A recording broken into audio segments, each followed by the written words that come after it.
welcome to the film club tonight. We just had a fantastic screening of the film Senior. And tonight we are very fortunate to have as our guest Chris Smith. He is fitting us into his very busy schedule before he hops on a flight to Portugal to shoot the final episode of season 2 of 100 Foot Wave. Yes. So, yes. So really appreciate your making the time for us. So, I loved the film. I thought it was incredibly moving and beautifully directed, and loved the unique structure. And I have a few questions I'd love to hear your perspective on. Namely, or rather starting with, what was the genesis of the project? Was it your brainchild, Robert Downey Jr.'s? I actually had a meeting at the Downey's company, and I asked them if Robert ever had any interest in making a documentary. And the word I got back a couple weeks later was like, absolutely not, no interest at all. But you think somebody should do a documentary on his father. And so that started the journey. And, and so we shortly thereafter started filming with Senior, and, came to learn that they both had tried to do a documentary themselves on fathers and sons a while back. That was an aborted project that never happened. And this sort of it just sort of evolved back into looping Junior back into it, and just became what it was. Right. Yeah, no, it sounds like it was, your and their brainchild, and something that was almost fated to be, and came together in this really unique way. And in terms of the creative choices, like I said, I love the structure. I also loved the creative choice of the black and white cinematography. So how was that choice made? The black and white decision was actually pretty early on. We started shooting, and we're just sort of, I think very quickly you learn from Senior that he's always pushing you to think differently and try to do things different. And, you'll see him often reference like, great shot, they're not sitting down, which is like his number one enemy in cinema, is like having people just sitting there talking. And so it was always about trying to do things, in a way that was unusual or different. And so when we were starting to work on the film, we were applying that to our own process. And in doing that, we're looking at his old films, which were in black and white. And then it was like, oh, this might look really nice if it's all sort of in this space. And then as he evolves to color, it'll really pop. And so that kind of was, was an early decision. And once we flipped the switch to black and white, it was, we could never see it. We could never unsee it in that way. Right. Yeah. And I think it's beautiful, and it makes it feel more cinematic in a lot of ways. Yeah. I think it was very, very strong choice. I also am curious about how the title came to be chosen, because it's kind of simple, but then it's also, it has many layers. It's you don't have a senior unless there's a junior, at least. Right. Yes. So was that something that was made jointly, or something you chose on your own?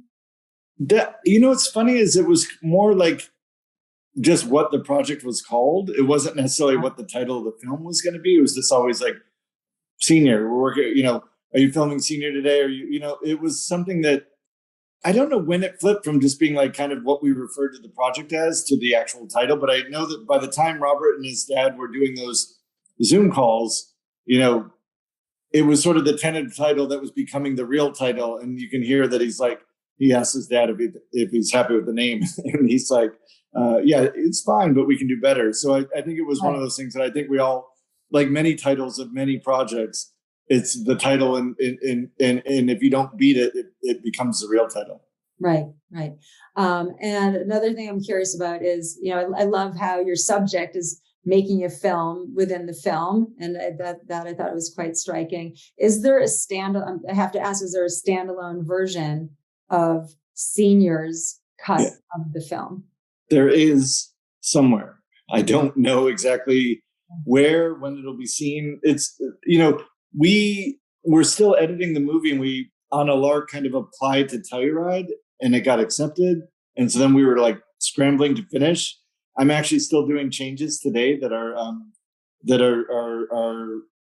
very small, but today's like the last day that things are being done. So after Telluride, I think we did a lot of work on the film before New York Film Festival. And so the cut that you're seeing tonight is the one that played, or the one that you saw tonight was the one that played at New York. And then after that, every festival I look at as an opportunity to watch it with an audience and learn something about the movie, and then you can go kind of refine it. So,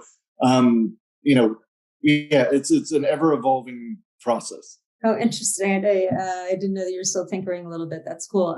And then last question, and then we'll let you get packing for Portugal. Yeah.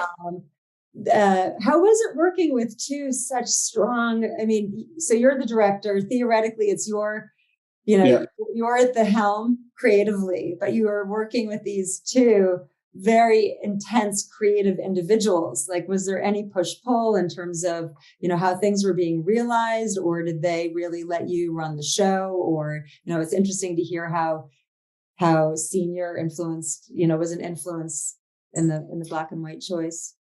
The first day that we filmed with Robert Downey Jr. and Senior was out at the Hamptons, and I remember two things happened. A day or two before we went out there, we got word back that we couldn't bring any crew. And I hadn't picked up a camera in over 10 years. And all of a sudden, I'm supposed to go shoot Robert, which was very stressful. And then when we got there, he said, there's nothing off limits. And they just turned around and walked away. And it kind of was the way that the project went from beginning to end, was that anytime we were in their presence, we could be rolling. There was no, turn off the cameras or anything. It was very open in terms of, in terms of the way I operate on documentaries is the greatest creative impact I can have from a directorial point of view is in the edit room.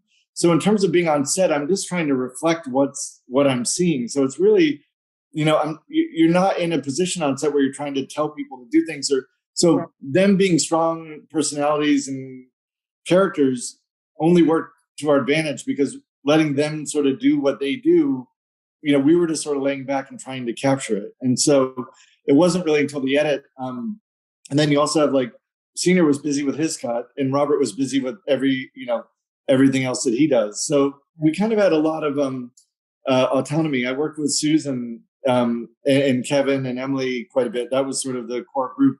And it was an odyssey. I think the thing that, it took us about 3 years to make. I always feel like movies at the end of the process, they seem very, movies always seem very obvious when they're done, that's how they should be cut. But the pathway to that is always, not always, but is often fraught. And this was no different. It really was sort of late in the game that we realized that each one of Senior's films represented and reflected a period of his life. And then we could tell the story of the person through the movies. And I think what was different about that is when we started, we didn't know that Senior was going to get sick. We didn't know that he was going to pass away. So it started as a movie looking at a filmmaker and his body of work. So it took us a while to reframe the movie and refocus the movie, because it wasn't no longer a portrait of an artist and his work. It was really a story about a man and his life and the way that he interacted with his family and with his son and with art. And and so it changed, but it took us a while, I think, mentally to make that change. Mm-hmm. Yeah, it's so interesting. I actually was learned recently about the 3-year production journey, and I was like, wow, this is really quite epic commitment. And but hey, it paid off. I think the film's extraordinary, and again, great to talk to you, and thank you for making the time for us and sharing this insight on how it came to be. Really appreciate it, Chris. All right. Thank you. I'm really excited to hear that people come out and still get together and watch movies. It was the first movie we've done in theaters since the pandemic, and it was so enjoyable to have that experience again. And then it's exciting to hear that there's a group of people that are up there watching movies and talking about them and everything else. So yeah, it's a great crowd, and I think that this is a very good fit for the group. So great. All right, thanks so much. All right, take care. Bye-bye. Safe travels. Bye.